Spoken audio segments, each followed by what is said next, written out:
बिहार में जैसे ही मरहूम शहाबुद्दीन के बेटे ओसामा साहब का नाम अनाउंस हुआ, उसके बाद से सारे मनुवादी बिलबिलाने लगे। मीडिया में चलने लगा दुर्दांत अपराधी के बेटे को दिया टिकट, अब फिर से बिहार में जंगल राज की वापसी होगी, ऐसे तमाम टैगलाइन चलाने शुरू हो गए। लेकिन यह जमाना सोशल मीडिया का है, टीवी पर लोग बहुत कम भरोसा करते हैं। यही वजह है क्योंकि इन्होंने जितनी चाटुकारिता की है पिछले 10-12 सालों में, उससे पूरे समाज को, पूरे देशवासियों को लगा कि ये लोग तो हद दर्जे की बेईमानी करते हैं अपनी न्यूज़ देने में।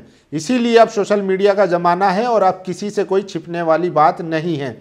एक तरफ जहां ओसामा को लेकर विवाद शुरू हो गया है और मीडिया, मनुवादी मीडिया, जातिवादी और सांप्रदायिक मीडिया जो है वो अपना नैरेटिव चलाना शुरू कर दिया है, उसी के जवाब में अब लोग जो है एनडीए में जो दुर्दांत अपराधी हैं, जिन पर कई मुकदमे दर्ज हैं, अब उनकी भी लिस्ट जारी होने लगी है। तो लोग सोशल मीडिया पर लिख रहे हैं कि जो मीडिया ओसामा, जिन पर कोई अपराध नहीं, कोई मुकदमा नहीं, उनके पिता थे जो वो अब इस दुनिया से जा चुके हैं, लेकिन उनके नाम पर उनके बेटे को किस तरीके से बदनाम किया जा रहा है, आरजेडी को बदनाम किया जा रहा है, तेजस्वी यादव को बदनाम किया जा रहा है।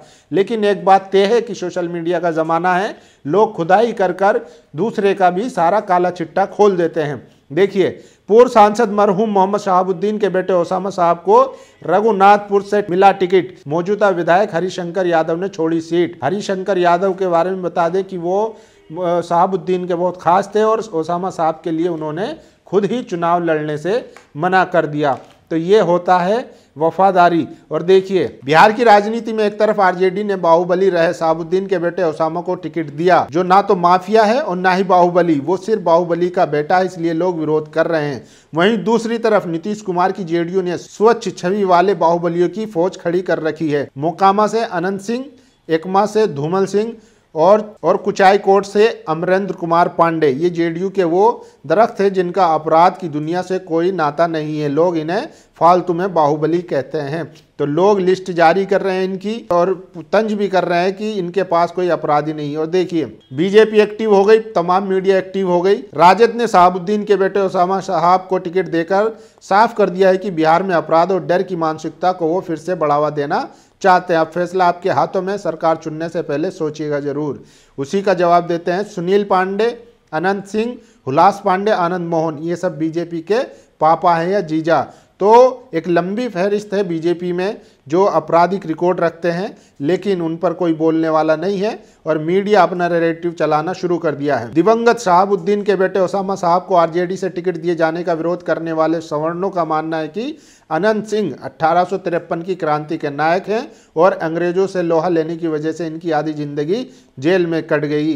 तो इस पर भी बात करनी चाहिए और लोग तंज कर रहे हैं कि इनके पास तो कोई अपराधी नहीं। देखिए, ओसामा शहाबुद्दीन के खिलाफ ना कोई मुकदमा है, ना कोई आरोप, ना किसी कोर्ट ने उन्हें अपराधी ठहराया है। उनके पिता क्या थे ये अलग बहस का विषय है। साफ छवि का बहुत नपा तुला बोलने वाला ओसामा युवाओं में पॉपुलर है और लोकतांत्रिक तरीके से अपनी राजनीतिक पारी की शुरुआत कर रहा है। इसके बावजूद अगर बीजेपी के प्रवक्ता अजय आलोक जैसे लोग उनके टिकट पर सवाल उठाते हैं तो ये केवल मानसिक दिवालियापन और एक विशेष वर्ग के लिए उनके पेट में होने वाली मरोड़ है।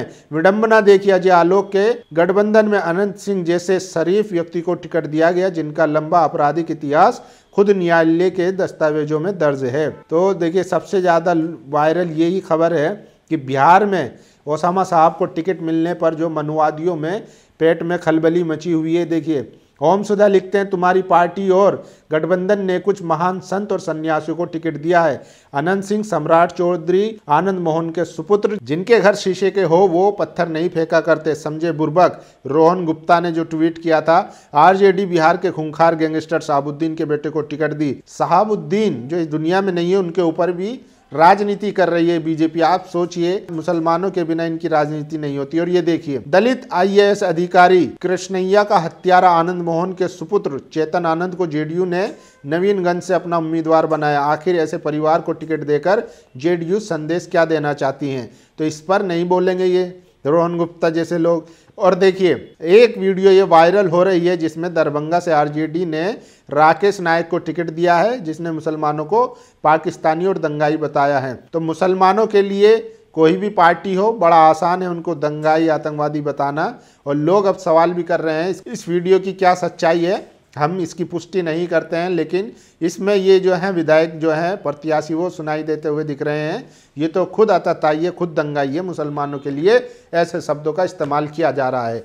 एक तरफ मनुवादी मीडिया, जातिवादी मीडिया, सांप्रदायिक मीडिया ओसामा का नाम सुनकर पूरा नैरेटिव चलाती है कि देखिए किस तरीके से एक दुर्दांत अपराधी के बेटे को टिकट दिया जा रहा है। हालांकि उनका जो है अभी राजनीतिक करियर शुरुआत है, ना कोई आपराधिक मुकदमा है, ना कोई रिकॉर्ड है, लेकिन उसके बावजूद भी सिर्फ अपना नैरेटिव सेट करने के लिए इस तरीके की खबरें चलाई जा रही है। बाकी इनको बीजेपी का ना गुंडा राज दिखता है, ना अपराध दिखता है, ना उनका बलात्कार दिखता है, कुछ नहीं दिखता। वो सारे पाक साफ हो जाते हैं। उनके खुद के कितने एमएलए जो हैं वो दागी हैं, सबसे ज़्यादा बीजेपी में सांसद दागी हैं। उस पर कोई इनकी ना तो इनकी कवरेज नहीं होती, ना उस पर मुंह खुलता है, लेकिन जैसे ही दलित, पिछड़ा, आदिवासी, मुसलमान हो तो वो इनके लिए माफिया हो जाता है, दुर्दांत अपराधी हो जाता है, सारी चीज़ें इनके लिए हो जाता है, क्योंकि पूरी मीडिया पर कब्जा इन्हीं का है। बाकी आप लोगों की क्या राय है, अपनी राय जरूर दीजिए। शुक्रिया। नेशनल दस्तक की आपसे गुजारिश है कि अगर इसको बचाना चाहते हैं तो नेशनल दस्तक को सब्सक्राइब करने के लिए रेड कलर के सब्सक्राइब बटन को दबाएं, फिर बेल आइकन की घंटी दबाएं। नेशनल दस्तक को बचाने के लिए बहुत जरूरी है कि हर खबर को शेयर करें, लाइक करें, कमेंट जरूर करें।